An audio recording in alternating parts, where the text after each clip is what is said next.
وہ ساکت و جامد باہر اندھیرے میں نہ جانے کیا کھوج رہی تھی۔ اس حویلی کی در و دیوار سے اسے وحشت ہو رہی تھی۔ چند دن پہلے ہی تو وہ کتنی خوش تھی۔ اس کی شادی، اس کی محبت فرحان سے ہونے والی تھی، مگر پھر اس کے بابا کی حادثاتی وفات کے ساتھ اس کی ساری خوشیاں بکھر گئیں۔ آغا زبیر شاہ کی یہ عالیشان حویلی بہت ساری روایتوں میں جکڑی تھی۔ آغا زبیر شاہ کے 2 بیٹے اور 1 بیٹی تھی۔ بڑا بیٹا آغا ہارون شاہ اور بیٹی علیشبہ شاہ، پھر مامون شاہ۔ آغا جان کا سب سے زیادہ پیار اپنے بیٹے مامون شاہ سے تھا، جو کہ غیر معمولی حسن کا مالک تھا، اور اس کے علاوہ بہت ہی ذہین اور سمجھدار بھی۔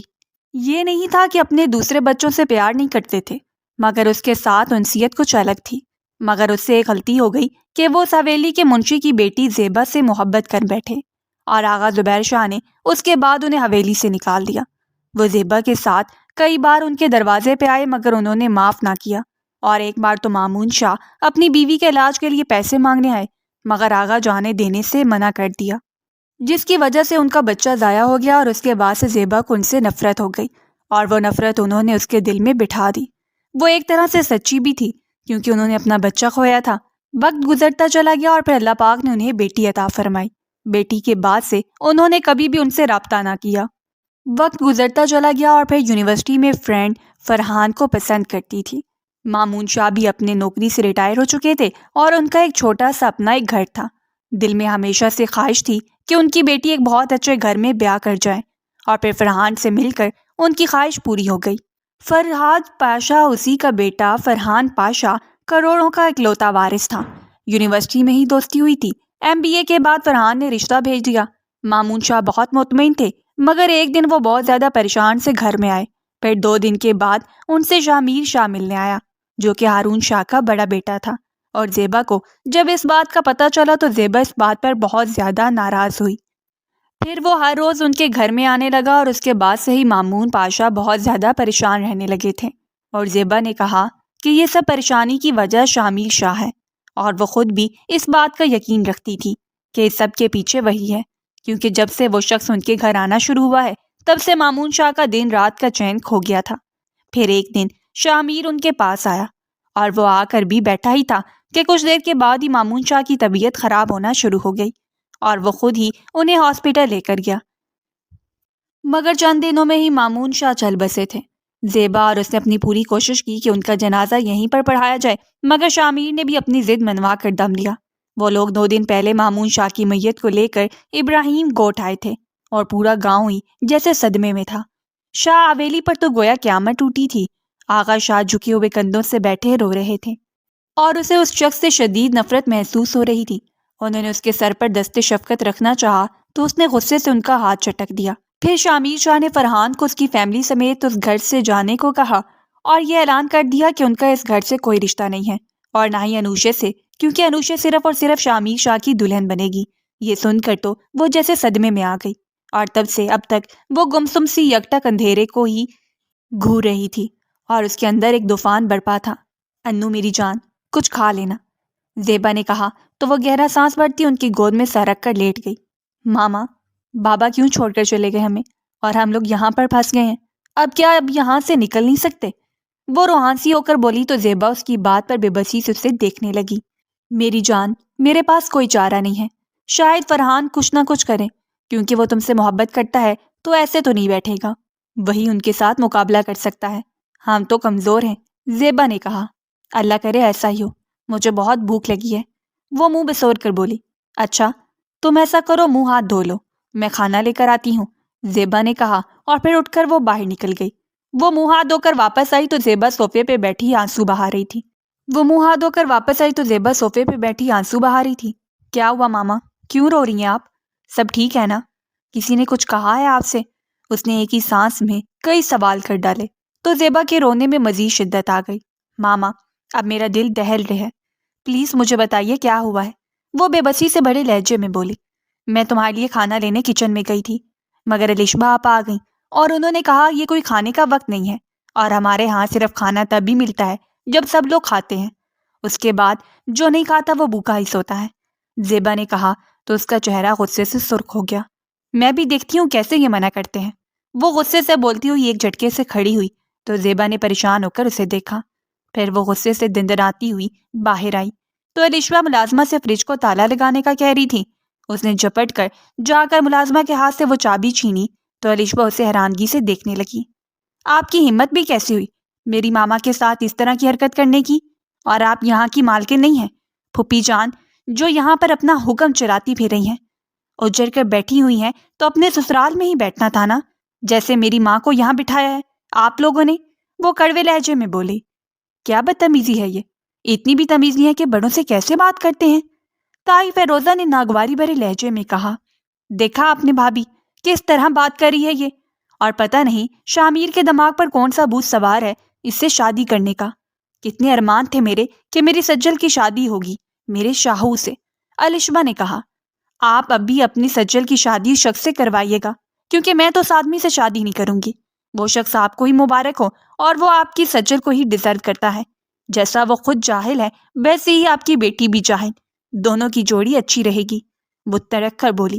اور اندر داخل ہوتے ہوئے شامیر نے اس کے نادر خیالات سن کر ناگواری سے اسے دیکھا، جو کہ اب فریج کھول کر اس میں سے کھانا نکال رہی تھی، اور الشبہ نے اس کے ہاتھ سے جھپٹ کر وہ باؤل کھینچا تو وہ غصے سے مری اور پھر کچن کا ایک ایک برتن اٹھا اٹھا کر پٹکنے لگی۔ الشبہ اور فیروزہ خوفزدہ سے کانوں پہ ہاتھ رکھے چیخ رہی تھی۔ پوری حویلی میں جیسے کہرام برپا تھا۔ شامیر نے اپنے کپ فولڈ کیا اور کچن میں آیا اور اسے بازوؤں سے جکڑ لیا۔ لیو می جنگلی انسان، وہ چیختی خود کو چھڑوانے لگی۔ آغا جان جو نکاح 40ویں کے بعد ہونا تھا، اب وہ نکاح پرسوں جمعے کو ہی ہوگا۔ اس نے ایک سائیڈ پہ پریشان سے کھڑے آغا جان کو مخاطب کرتے ہوئے کہا تو وہ چونک گئے۔ میں تم سے شادی نہیں کروں گی، میں صرف اور صرف فرحان سے محبت کرتی ہوں اور اسی سے ہی شادی کروں گی، وہ چلا کر بولی تو شامیر کی کنپٹیاں جیسے سلگنے لگیں۔ آئندہ سے تم نے اس گھٹیا آدمی کا نام بھی لیا تو تمہاری زبان کاٹ دوں گا، وہ اس کے جبڑے بھینچ کر بولا تو وہ اسے دیکھنے لگی۔ پھر وہ اسے بازو سے کھینچتا ہوا کمرے میں لایا اور آ کر بیڈ پہ پٹکا، اور زیبا بھی ہانپتی کامتی اندر آئی اور اسے جلدی سے اپنی آغوش میں سمیٹ لیا۔ اپنی بیٹی سے کہیے کہ نکاح کی تیاری کر لے، ورنہ فرحان کی لاش اس کے گھر میں پہنچ جائے گی، وہ چبا چبا کر بولا۔ ارے جا اپنا کام کر، فرحان جس فیملی سے تعلق رکھتا ہے نا، اس فیملی کا بال بھی بیکا نہیں کر سکتے، وہ ترک کر بولی۔ اچھا تو تمہیں یہ لگتا ہے میں تمہیں شکل سے بے وقوف دکھتا ہوں یا جھوٹا؟ تمہیں شاید میری اور میری فیملی کی طاقت کا اندازہ نہیں ہے۔ اس گاؤں میں ہماری حکومت جتنی چلتی ہے نا، اتنی ہی باہر بھی چلتی ہے، اور کسی کی مجال نہیں کہ وہ ہمارے خلاف کوئی کیس بھی بنا پائے۔ اور تمہیں کیا لگتا ہے میں نے کوئی کچی گولیاں کھیلی ہوئی ہیں؟ میں نے اس پر حملہ کروایا ہے اور اسے معلوم تک نہیں کہ اس کے پیچھے میں ہوں۔ صرف ایک سبق تھا تمہیں یہ بتانے کے لیے کہ میں اسے مروا بھی سکتا ہوں۔ وہ اس کی آنکھوں میں آنکھیں ڈالے بولا تو وہ فک چہرے سے اسے دیکھنے لگی۔ تم نے میرے فرحان کو مارا، میں تمہیں جان سے مار ڈالوں گی، وہ غصے سے بولتی واز پکڑ کے مارنے لگی، مگر شامیر نے اس کے بازو کو جکڑے واز سے اس کے ہاتھ سے چھینتے سامنے دیوار پر دے مارا اور چھناکے سے وہ واز ٹوٹ گیا۔ آئندہ سے میرے سامنے اس طرح زبان درازی کی تو اس سے زیادہ حشر کروں گا، وہ واز کی طرف اشارہ کرتے ہوئے بولا، اور پھر ایک جھٹکے سے مڑتا وہاں سے نکلتا چلا گیا۔ وہ ہچکیوں سے روتی ہوئی زیبا کی گود میں سر چھپا گئی۔ ماما ہم لوگ یہاں سے کبھی نہیں نکل سکتے، اور اگر نکل بھی گئے تو یہ فرحان کو مروا دے گا، اس نے بابا کو بھی مارا ہے، وہ تڑپ تڑپ کر روتے ہوئے بولی۔ زیبا بھی بے بسی سے رو رہی تھی۔ میں شادی کروں گی اس سے اور اسی کے ساتھ شہر جا کر فرحان سے ملوں گی تاکہ وہ مجھے اس مصیبت سے نکال سکیں اور میں بتا سکوں کہ اس کی جان کو خطرہ ہے، وہ ایک دم سے اپنے آنسو صاف کرتے ہوئے بولی تو زیبا نے مدہوش انداز میں اسے دیکھا۔ نہیں تم ایسا کچھ مت کرنا، یہ شخص اتنا خطرناک ہے، اگر فرحان جیسے آدمی کو نقصان پہنچا سکتا ہے تو وہ تمہیں بھی پہنچا سکتا ہے۔ میں نے اپنے مون کو کھو دیا ہے، میں تمہیں بھی کھونا نہیں چاہتی، زیبا نے روتے ہوئے کہا۔ پلیز ماما اس طرح کی بات کر کے مجھے کمزور مت کیجیے، اور آپ جانتی ہیں نا کہ میں ظلم دوسروں پر ہوتا برداشت نہیں کر سکتی، تو خود پر کیسے کر سکتی ہوں؟ میں یہ سب نہیں سہوں گی، میں اسے کڑی سے کڑی سزا دوں گی، پلیز ماما آپ مجھے مت روکیں، وہ زیبا کے ہاتھ تھامتے ہوئے بولی تو زیبا نے بے بسی سے دیکھا۔ ٹھیک ہے تمہیں جو بھی کرنا ہے بہت سنبھل کر کرنا ہوگا میرے بچے، اگر شامیر کو بہنک بھی پڑ گئی تو وہ جان سے مار دے گا۔ وہ زیبا کی بات پہ سر اس بات میں ہلا گئی۔ پھر جمعے کے دن اس کا نکاح شامیر سے ہو گیا۔ نکاح کے بعد اسے ہلکا پھلکا سا تیار کر کے شامیر کے کمرے میں بھیج دیا گیا تھا۔ وہ کمرے میں آ کر بیڈ گراؤنڈ سے ٹیک لگائے اس کے کمرے کا جائزہ لے رہی تھی۔ وہ یوں ہی بیٹھے بیٹھے کب سوئی اسے خود پتہ نہیں چلا تھا۔ شامیر کمرے میں داخل ہوا تو وہ بیڈ گراؤنڈ سے ٹیک لگائے سو رہی تھی۔ وہ دھیرے سے چلتا ہوا اس کے پاس آیا اور اس کے قریب جا کر اس کے چہرے کو دیکھنے لگا۔ ہونٹ کے اوپر دل نے اس کے دل کے اندر ہلچل سی مچا دی تھی۔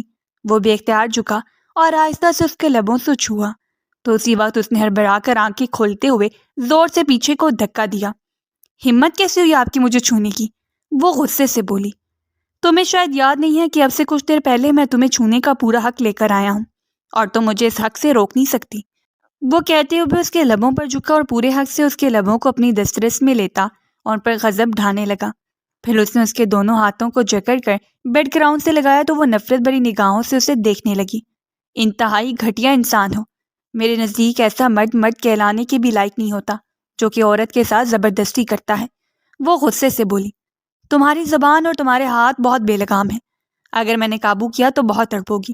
وہ بولا تو وہ اس کا ہاتھ جھٹک کر اٹھنے لگی کہ جب بھی شامیر اسے بیڈ پر گراتے اس کے دونوں بازو کو جکڑتے ہوئے اس پر جھک گیا۔ چھوڑیے مجھے، آپ اس طرح میرے ساتھ زبردستی نہیں کر سکتے۔ وہ تڑپ کر خود کو چھڑوانے لگی۔ پہلے پیار سے بولو پھر چھوڑ دوں گا۔ اس کی بات پہ وہ غصے سے اس کی جانب دیکھنے لگی۔ ہرگز نہیں کروں گی، اس نے کہا تو وہ دوبارہ سے اس کے ابوں کو اپنی دسترس میں لے گیا۔ وہ بری طرح اس کی گرفت میں مچل رہی تھی۔ ابھی بھی وقت ہے تمہارے پاس، سوری بول دو۔ وہ تھوڑا سا سر اونچا کر کے بولا تو وہ گہرے گہرے سانس بھرنے لگی۔ کبھی نہیں بولوں گی۔ وہ بھی ضدی اور انا پرست تھی۔ اوکے پھر بھگتو، وہ کہتا ہوا اس پہ چھاتا چلا گیا۔ وہ کچھ دیر تو مزاحمت کرتی رہی، پھر بے دم سی ہوتی اس کے رحم و کرم پہ خود کو چھوڑ گئی۔ وہ اپنا حق جتا کر اس کے باہوں میں بھرتا آنکھیں موند گیا۔ اس کے اندر اتنی سکت نہیں تھی کہ وہ اسے دور ہو کر لیٹ سکتی۔ وہ جو سمجھ رہی تھی کہ اسے چھونے تک نہیں دے گی، مگر وہ تو اس سے اپنا حق وصول کر چکا تھا۔ وہ اپنی بے بسی پہ اس کے سینے میں چہرہ چھپائے سسکنے لگی۔ اے مائی ڈیئر وائف، کیا ہوا؟ وہ اس کے چہرے پہ جھکتے ہوئے بولا تو اس کی سسکیاں ہچکیوں میں بدل چکی تھیں اور پھر وہ سینہ جکڑے گہرے گہرے سانس بھرنے لگی تھی اور اس کے ناک سے خون نکلنے لگا تھا۔ وہ پریشان سا ہو کر اٹھ کر بیٹھا اور پھر اسے یاد آیا کہ بہت زیادہ سٹریس سے اسے اسٹیمیا اٹیک ہوتا تھا، مگر وقت کے ساتھ اسے افاقہ ہو چکا تھا۔ وہ جلدی سے آغا جان کے روم میں آیا اور ان کے میڈیکل باکس سے نیا انہیلر نکال کر واپس آیا تو وہ تکلیف سے دوری ہوئی تھی۔ وہ جلدی سے پاس آ کر اسے باہوں میں بھرتے اس کے منہ پر انہیلر لگانے لگا، مگر وہ اس کا ہاتھ جھٹک رہی تھی۔ کیا پاگل پن ہے یہ؟ تمہاری جان جا سکتی ہے، پلیز سانس لو۔ تو وہ نفی میں سر ہلاتی پیچھے کو ہونے لگی۔ وہ اسے زبردستی باہوں میں جکڑے انہیلر منہ سے لگا گیا۔ وہ گہرے گہرے سانس بھرنے لگی۔ کچھ دیر میں وہ نارمل ہو کر آنکھیں موند چکی تھیں۔ وہ اس کا سر یوں ہی اپنے سینے سے لگائے سہلانے لگا۔ کچھ ہی دیر میں وہ پرسکون ہو کر سو چکی تھی۔ وہ اسے تکیے پہ سیدھا کرتا اس کے بالوں میں انگلیاں چلانے لگا اور وہ اسے دیکھتے ماضی میں کھو گیا۔ وہ برسوں سے آغا جان کو مامون چاچو کے لیے روتے ہوئے دیکھتا۔ اس گھر کا بڑا بیٹا تھا اور اس کے بابا تو برسوں پہلے ہی وفات پا چکے تھے۔ اب تو اسے ہی سب کو سنبھالنا تھا اور جلد ہی وہ اس گاؤں کا بڑا سرکار بھی بننے والا تھا۔ مگر وہ دل سے چاہتا تھا کہ اس کے بابا کے بعد چاچا اس گھر کے بڑے ہیں، تو اسی لیے وہ اس گاؤں کے بڑے سرکار بنے، اور وہ ان کی تلاش کئی عرصہ پہلے ہی کر چکا تھا، مگر ان سے ملنے کی کبھی ہمت نہیں ہوئی۔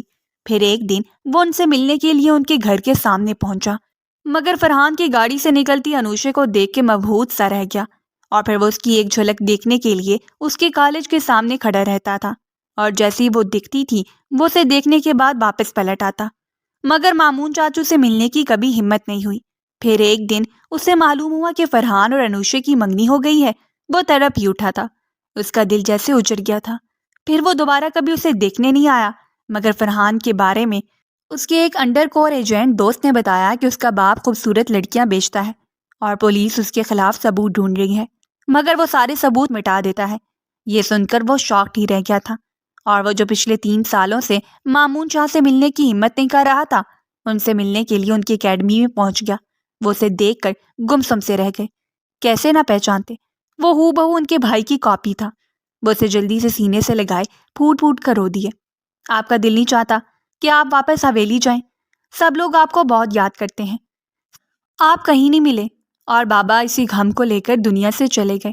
شامیر کی بات پہ مامون شاہ چونکے، بھائی جان نہیں رہے۔ ان کے سوال پہ اس نے نفی میں سر ہلا دیا تو وہ تڑپ تڑپ کر رونے لگے۔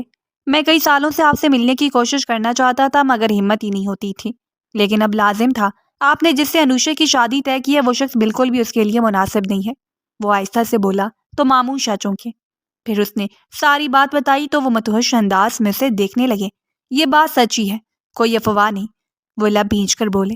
نہیں چاچو، ہمیں انوشے کو ہر حال میں اس شخص سے بچانا ہوگا، وہ بولا۔ تم پختہ ثبوت لاؤ جو کہ میں انوشے کو دکھا سکوں، میں تمہاری بات پر یقین کروں گا، لیکن انوشے نہیں کرے گی، وہ بولے تو اس نے سر اس بات میں ہلا دیا۔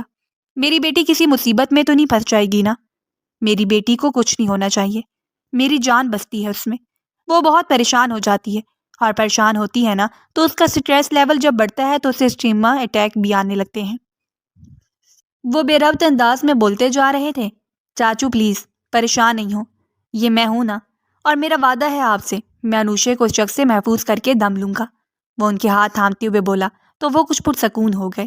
اگلے دن جب وہ ان کے گھر ملنے گیا تو زیبا چاچی اسے دیکھ کر چونک گئی، مگر انہوں نے اسے مخاطب کرنا بھی ضروری نہیں سمجھا، اور وہ انہیں بالکل حق بجانب سمجھتا تھا۔ وہ ان سے ملا تو وہ پھر سے پریشان ہو گئے تھے۔ وہ ان کی پریشانی کو زائل کرنے کے لیے روز ان سے ملتا تھا، اور پھر اس کے ایجنٹ دوست نے بتایا کہ فرحان کی 2 منگنیاں ہوئی تھیں اور کچھ عرصے کے بعد اس کی منگیتریں غائب ہو گئی تھیں، اور ان کا تعلق مڈل کلاس گھرانے سے تھا۔ اور اس نے یہ بات جب آ کر مامون شاہ کو بتائی تو ان کی حالت خراب ہو گئی اور سینہ جکڑے وہیں دوہرے ہو گئے۔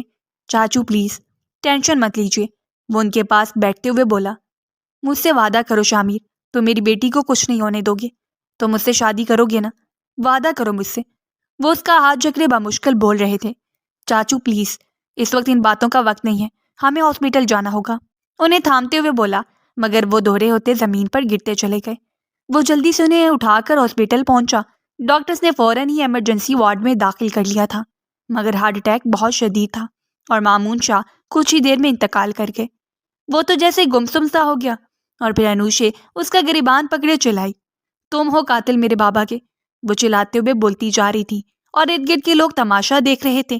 اس وقت اسے کسی بھی قسم کا صدمہ نہیں دے سکتا تھا، کیونکہ مامون شاہ نے اسے بتایا تھا کہ اگر اسے صدمے پہ صدمہ ملے تو اس کو بہت زبردست اسٹیما اٹیک آتا ہے، مگر وہ ارادہ کر چکا تھا کہ اسے حویلی لے کر جائے گا، اور فرحان سے محفوظ کرنے کا یہی طریقہ تھا۔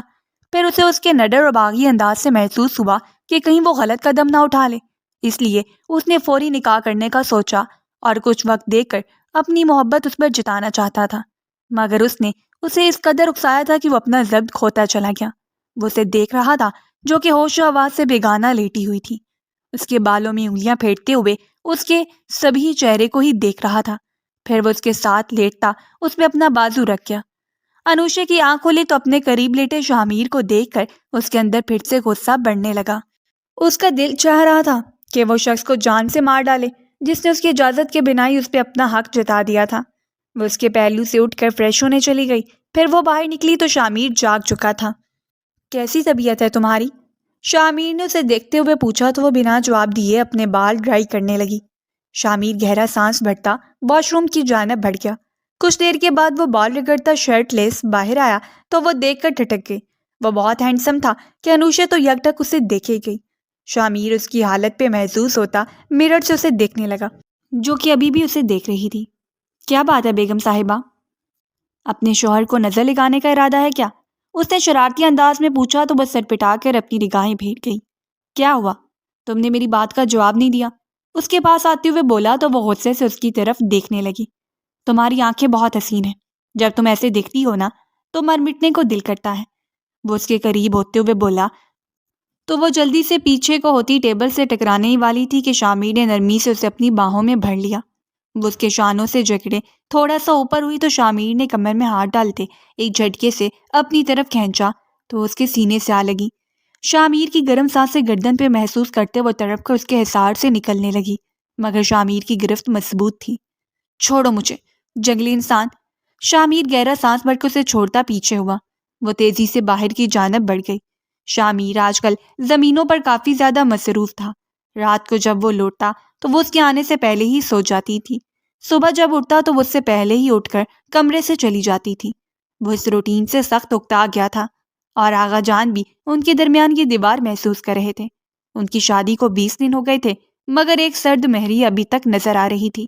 پھر انہوں نے شامیر اور اسے ہنی مون پہ جانے کے لیے کہا تو شامیر نے بے اختیار دیکھا اور اسے لگا کہ وہ انکمفرٹیبل ہوگی، اس لیے وہ انکار کرنا چاہتا تھا، لیکن وہ بیچ میں ہی بول پڑی، یہ تو بہت ہی اچھی بات ہے، میں نے کبھی بھی لاہور کے علاوہ کہیں بھی سفر نہیں کیا، تو مجھے گھومنے پھرنے جانا ہے۔ وہ جلدی سے بولی تو شامیر نے بے یقینی سے اسے دیکھا اور پھر گہرا سانس بھر کر رہ گیا۔ پھر 2 دن کے بعد وہ لوگ سوات پہنچ چکے تھے۔ وہ لوگ وہاں کے ایک بہت بڑے ہوٹل میں ٹھہرے تھے۔ سفر کافی لمبا رہا تھا، بائی روڈ تو وہ کافی تھک چکے تھے۔ شامیر تو فریش ہونے چلا گیا تھا۔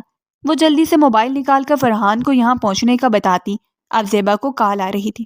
امی، میں فرحان سے مل کر اسے ساری بات بتاؤں گی، وہ اگر ابھی بھی مجھ سے شادی کرنے کے لیے تیار ہوا تو یہاں سے کنزا کے ساتھ بھاگ کر پھر خلا کے پیپرز بھجواؤں گی۔ وہ اپنا پلان بتانے لگی۔ تم پاگل ہو گئی ہو، کچھ مت کرو اور شامیر کو اپنا لو، زیبا نے کہا۔ ہرگز نہیں ماما، وہ شخص میرے بابا کا قاتل ہے، میں اسے کبھی نہیں اپناؤں گی، وہ تیز لہجے میں بولی تو زیبا پریشان ہو گئی۔ اوکے ماما، پھر بات کروں گی، وہ بولی اور پھر کال کاٹ دی۔ ضمیر ملامت کر رہا تھا مگر ایک ضد تھی اسے بھی کہ وہ اس شخص کے ساتھ نہیں رہ سکتی، تو بس اسی کو پورا کر کے وہ شامیر کو بتانا چاہتی تھی کہ وہ کس حد تک جا سکتی ہے۔ وہ فریش ہونے کے بعد باہر لنچ کے لیے چلے آئے تھے۔ مجھے نا اپنے ایک دوست سے ملنا ہے، تم آرام کر لو کمرے میں جا کر، شامیر نے کہا تو وہ سر اس بات میں ہلا گئی۔ شامیر کے جاتے ہی وہ پرس تھامے تیزی سے باہر نکلی اور فرحان سے ملنے پہنچ گئی۔ کنزا بھی وہیں تھی اور جو کچھ ہوا سب بتاتی چلی گئی۔ تم فکر مت کرو، ہم تمہارے ساتھ ہیں، کنزا نے کہا۔ ٹھیک ہے، ابھی میں چلتی ہوں، وہ اپنا کافی کا مگ رکھتے ہوئے بولی، مگر پھر اچانک اسے محسوس ہوا کہ اس کا سر چکرا رہا ہے۔ پھر وہ صوفے پہ گرتی چلی گئی۔ جب اسے ہوش آیا تو وہ ایک کوٹھری میں تھی۔ پھر قدموں کی چاپ آئی تو وہ جان بوجھ کے بے ہوشی کا ناٹک کرنے لگی۔ اس کا موبائل یہاں سے دور پھینک دینا تھا، کہیں اس کا شوہر نہ پہنچ جائے، وہ بڑا شارپ آدمی ہے، حقیقت جان چکا تھا کہ میں اپنے باپ کے ساتھ مل کر لڑکیاں سپلائی کرتا ہوں، اور اس کی بھی ڈیل ہو گئی، اور جس شخص سے کی تھی وہ پچھلے 1 مہینے سے پیچھے پڑا تھا۔ میں سخت پریشان تھا مگر آ گئی خود ہی، جس کو اپنا دشمن سمجھ رہی ہے اسے اتنا معلوم نہیں کہ وہ اس کا اصل محافظ ہے، فرحان کہکا لگا کر بولا تو اس کے ارادے جان کر اس کی جیسے روح فنا ہو گئی تھی۔ دل چاہ رہا تھا کہ وہ دھارے مار مار کر روئے۔ اس کی وہ دوست، اس کا وہ پیار، دونوں ہی دھوکے باز تھے۔ کنزا نے آ کر اس کو زور سے ہلایا تو وہ آنکھیں کھول کر انہیں دیکھنے لگی۔ پتا تھا تمہیں، چل چکا ہوگا کہ ہم لوگ کیا چاہتے ہیں، تمہیں جانا ہوگا، پھر اس کے بعد تم آگے پہنچا دی جاؤ گی، اور اسی طرح یہ سلسلہ چلتا رہے گا۔ کنزا بولی تو وہ تنفر بھری نگاہوں سے اسے دیکھ رہی تھی۔ میر شاب مجھے بچا کر لے جائیں، وہ ترک کر بولی۔ اچھا ایسی بات ہے، چلو پکارو پھر اپنے شاہ کو، اور زور زور سے پکارنا، شاید وہ تمہاری پکار سن کر یہاں پر پہنچ جائے۔ فرحان نے اس کے رخسار کو چھونے کے لیے ہاتھ بڑھایا تو وہ اپنا چہرہ پیچھے کر گئی۔ مجھے چھونے کی کوشش بھی کی نا تو میرے شاہ تمہارے ہاتھ توڑ دیں گے، وہ چیخ کر بولی تو کنزا نے ایک زوردار تھپڑ مارا۔ پھر وہ اسے دوبارہ وہاں چھوڑ کر وہاں سے لائٹس آف کر کے نکل گئے۔ وہ خود سے کانپنے لگی تھی، پھر وہ سسکیوں سے روتی دل ہی دل میں اپنی بے وقوفی پہ خود کو کوس رہی تھی۔ شام سے رات چھا گئی تھی، گھوپ اندھیرے میں اس کی سانسیں مدھم ہو رہی تھیں۔ پلیز نکالو مجھے یہاں سے، پلیز میرا دم گھٹ رہا ہے، وہ چلا چلا کر پکار رہی تھی۔ پتہ نہیں کتنے گھنٹوں سے وہ وہاں قید تھی اور خود کو کوس رہی تھی۔ شام پلیز سیو می، وہ اسے پکار رہی تھی، جو کہ اسے اپنا سب سے بڑا دشمن لگتا تھا۔ پھر قدموں کی آہٹ سنائی دی اور دروازہ کھولتے ہی وہ مکروہ شخص طنزیہ مسکراہٹ سے اس کی طرف بڑھا تو وہ اپنی ٹانگیں سمیٹتی پیچھے ہوئی اور یہاں تک کہ پیچھے دیوار سے جا لگی۔ بیبی، تمہارے جانے کا ٹائم ہو گیا ہے، الوداع میری جان، وہ اس کے پاس بینچوں کے بل بیٹھتے ہوئے بولا اور پھر اس کے چہرے پہ سپرے کر کے اسے کندھے پہ اٹھائے باہر نکل گیا۔ اور شامیر دوست سے مل کر واپس آیا تو وہ کمرے میں نہیں تھی۔ اس نے ریسیپشن پہ پوچھا تو اس نے بتایا کہ اس کے نکلنے کے فوراً بعد چلی گئی تھی۔ وہ پاگلوں کی طرح اس کا فون ملانے لگا مگر وہ بھی آف جا رہا تھا، اور ایجنٹ کے ذریعے اسے معلوم ہوا تھا کہ فرحان اپنی گرل فرینڈ کے ساتھ یہاں پہ آیا ہے، اور وہ ایجنٹ بھی 2 گھنٹے پہلے وہاں پہنچا تھا کیونکہ آج رات ڈیل ہونی تھی۔ وہ لوگ ان کے خفیہ اڈے پہ پہنچ چکے تھے۔ کچھ دیر کے بعد ایک دروازہ کھلا اور فرحان باہر نکلا اور اس کے کندھے پہ بے ہوش انوشے کو دیکھ کر شامیر مٹھیاں بھیج گیا۔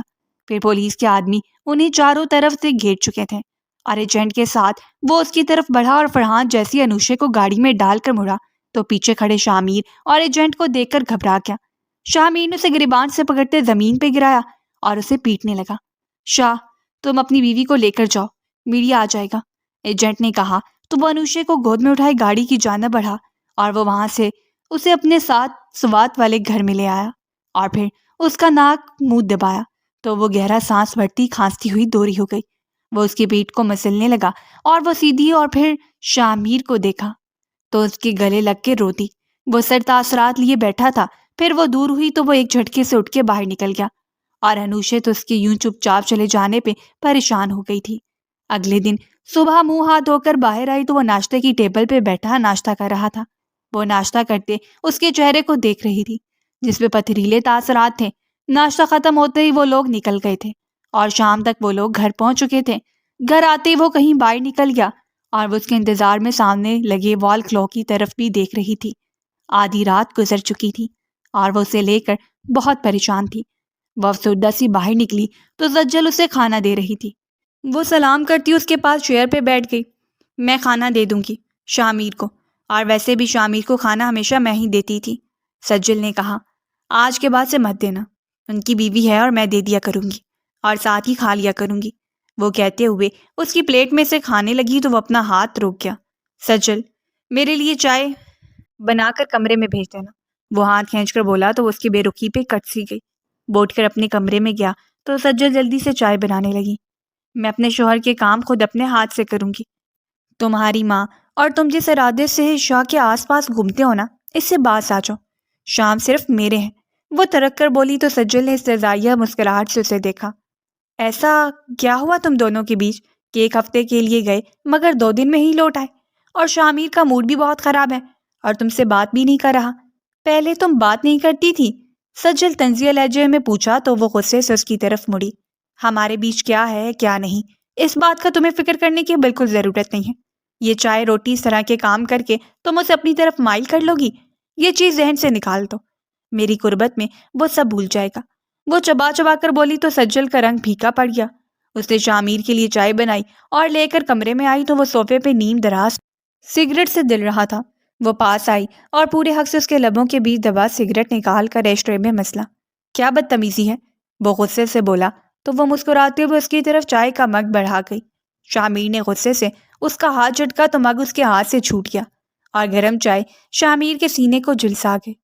I'm so sorry، وہ ہڑبڑا کر بولتی اس کی شرٹ کے بٹن کھولتی پھونک مارنے لگی اور پھر وہ نم آنکھوں سے اسے دیکھتے اپنے لب اس کے سینے پہ رکھ گئی۔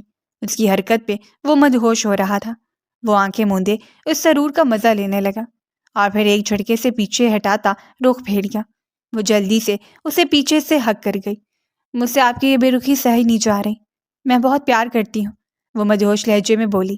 شاہ اس کے بالوں کو گدی سے جگڑتے ہوئے اس کا چہرہ اپنے قریب کیا۔ دور رہو مجھ سے، تمہاری قربت مجھے وحشت میں مبتلا کر رہی ہے۔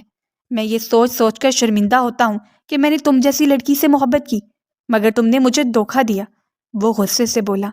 آپ کو پورا حق بنتا ہے کہ آپ میرے ساتھ جس طرح کا مرضی سلوک کریں، مجھ پر چلائیں، میں یہی چاہتی ہوں کیونکہ میں نے واقعی میں غلطی نہیں بہت بڑا گناہ کیا ہے۔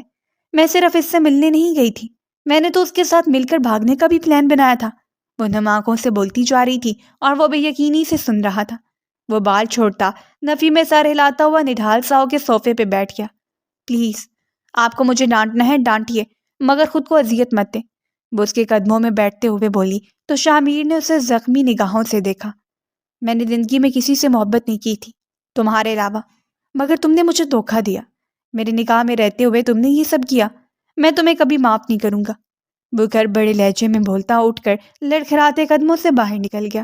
وہ ساکت و جامد سی بیٹھی تھی، پھر وہ ہر روز صبح صبح نکل جاتا اور رات کافی لیٹ آتا تھا۔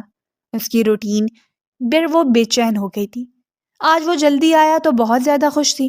وہ آتے ہی ماتھا مسلتا ہوا صوفے پر لیٹ گیا۔ شام، آپ کی طبیعت ٹھیک ہے؟ میں یہی ٹھیک ہوں، وہ بوجھے لہجے میں بولا۔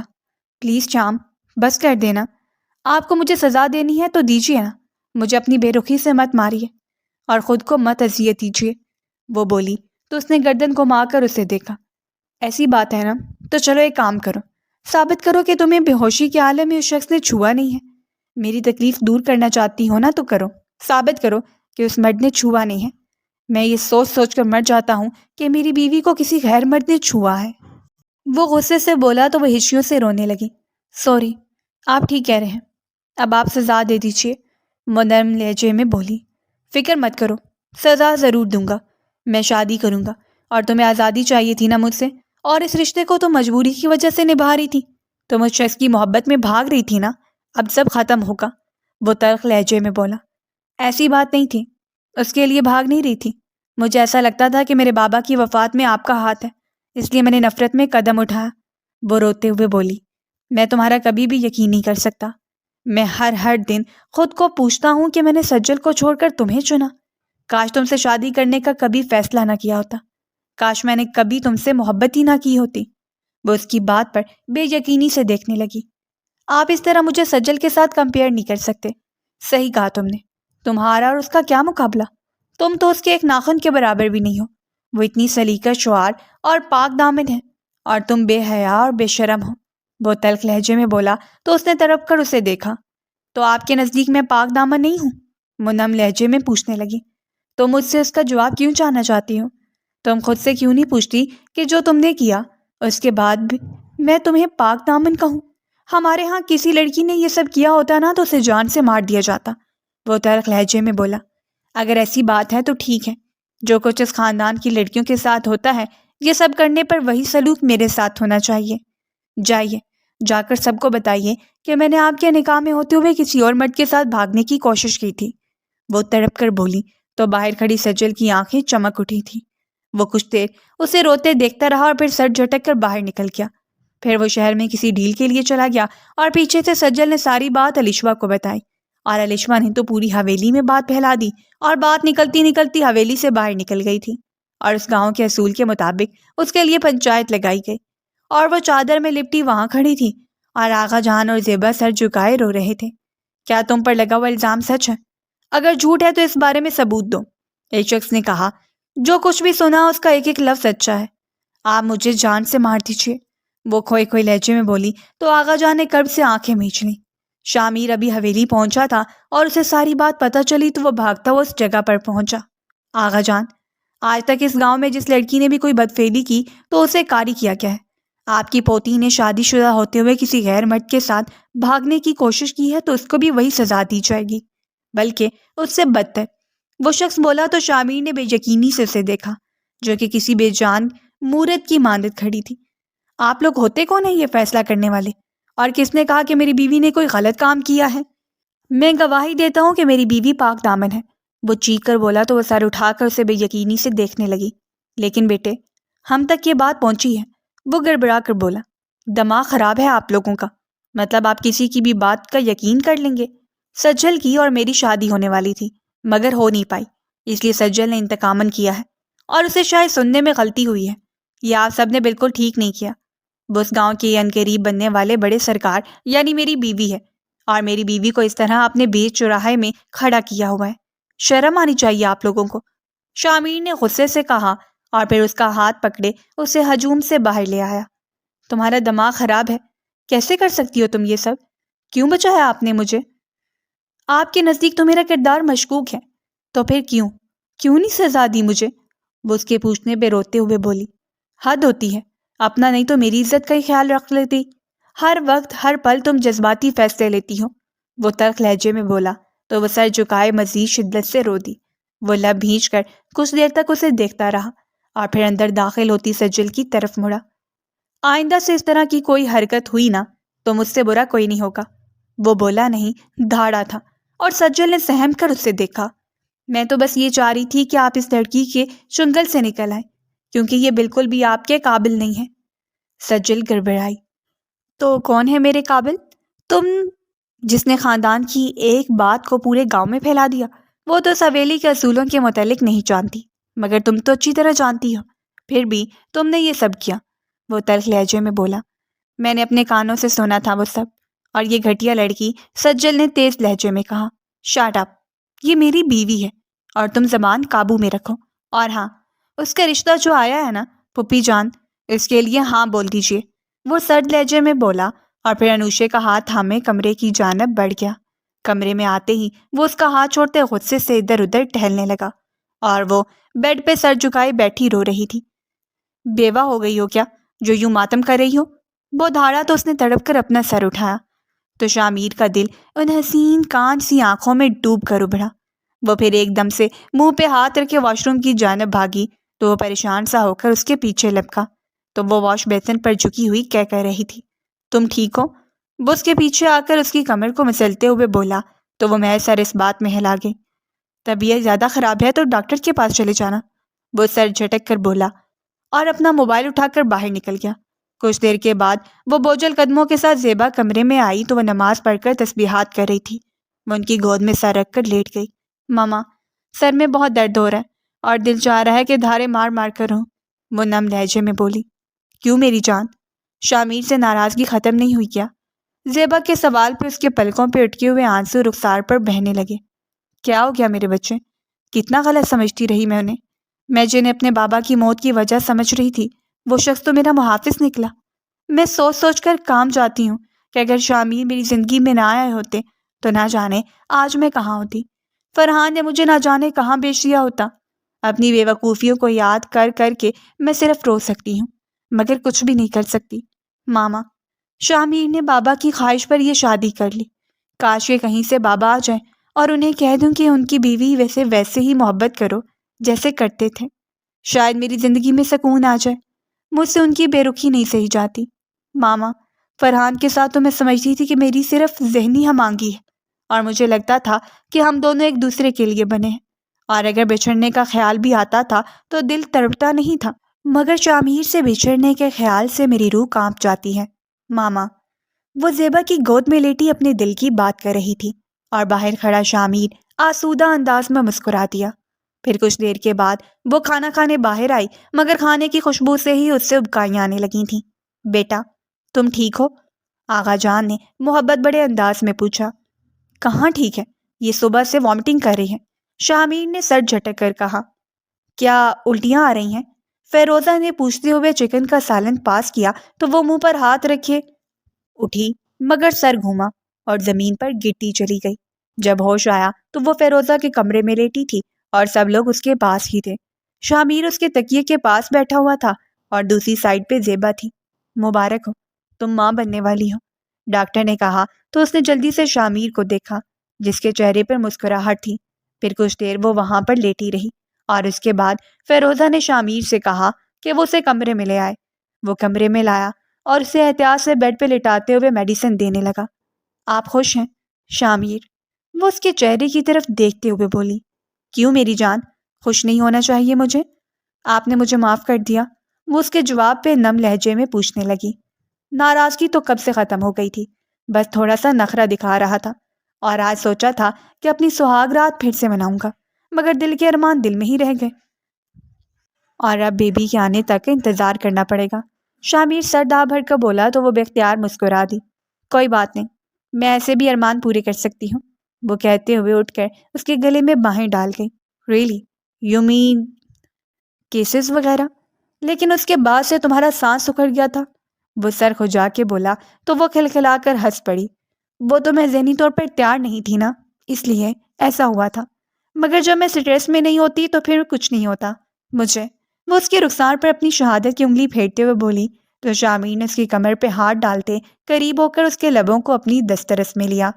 وہ ایک دم اس کو دھکا دیتی پیچھے ہٹا کر منہ پر ہاتھ رکھتے واش روم کی جانب بڑھی اور شامیر منہ کھولے بے یقینی سے اسے دیکھ رہا تھا۔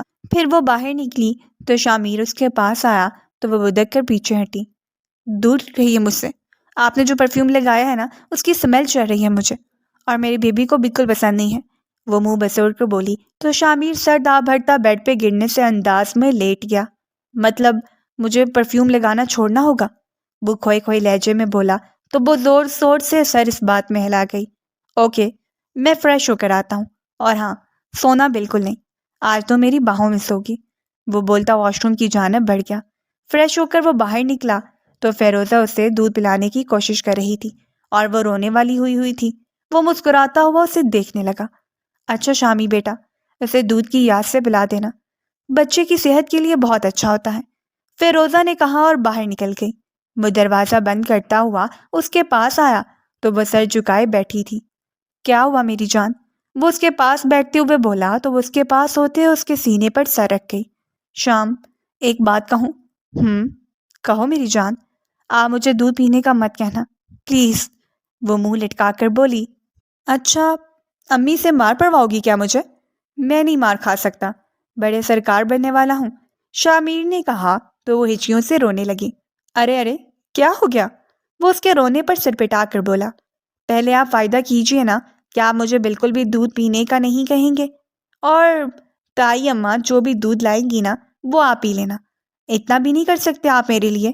میری جان، تم پہ جان بھی قربان ہے، لیکن اپنی صحت کا بھی تو خیال رکھنا ہوگا نا، تو دودھ پینا تو لازمی ہے۔ کوئی جان نہیں ہوں میں آپ کی، اگر میں آپ کی جان ہوتی تو اس طرح مجھ پر ظلم نہ ڈھا رہے ہوتے۔ بات بھی مت کرنا مجھ سے، اور پاس تو بالکل بھی مت آنا۔ وہ غصے سے بولتی رخ پھیر کر لیٹ گئی، اور وہ ہونک بنا اس کا رویہ سمجھنے کی کوشش کر رہا تھا کہ جب ہی اس کے چھوٹے بھائی کا میسج آیا۔ ایک وجود کو اپنے اندر رکھنا آسان نہیں ہوتا، اور عورت اس حالت میں پل پل روپ بدلتی ہے، یعنی موڈ سوئمنگ ہوتا ہے، کبھی روئے گی، کبھی ہنسے گی، کبھی کاٹ کھائے گی تو کبھی پسندیدہ چیز کو ناپسند کرے گی، اور کبھی ناپسندیدہ کو پسند۔ سو ڈرنا نہیں، مجھ پہ یہ بیت چکی ہے۔ Best of luck, good night. وہ میسج پڑھ کر بے اختیار مسکراتے ہوئے اس کو بازو سے کھینچ کر اپنی باہوں میں بھر گیا۔ چھوڑیے مجھے، میں آپ سے بات نہیں کرتی۔ وہ اسے پیچھے ہٹانے کی کوشش کرتے ہوئے بولی۔ آئی ایم سوری میری جان، اور ہاں، تمہیں دودھ نہیں پینا نا، کوئی بات نہیں۔ سچ؟ اس کے بعد کے جواب میں وہ چلا کر بولی۔ ہاں بالکل، ملک شیک پی لیا کرنا۔ وہ اطمینان سے بولا تو وہ اس کے سینے پہ مکے برساتے ہوئے اسے پیچھے دھکیلنے لگی، مگر وہ اسے خود میں بھینچ گیا۔ مگر اس میں بھی نرمی تھی، بس وہ مزاحمت بہت کمزور کر رہی تھی، جس نے بتا دیا تھا کہ وہ اس کے حصار میں رہنا چاہتی ہے۔ تو ناظرین، آج کی ہماری کہانی آپ کو کیسی لگی؟ ہمارے کامنٹس باکس میں اپنی رائے کا اظہار ضرور کیجیے، اور ساتھ ہی ہمارے چینل کو سبسکرائب بھی کر لیں تاکہ آنے والی ہر نئی ویڈیو کا نوٹیفیکیشن آپ کو بر وقت مل سکے۔ اگلی ویڈیو تک ملتے ہیں، تب تک کے لیے اپنا خیال رکھیے۔ اللہ حافظ۔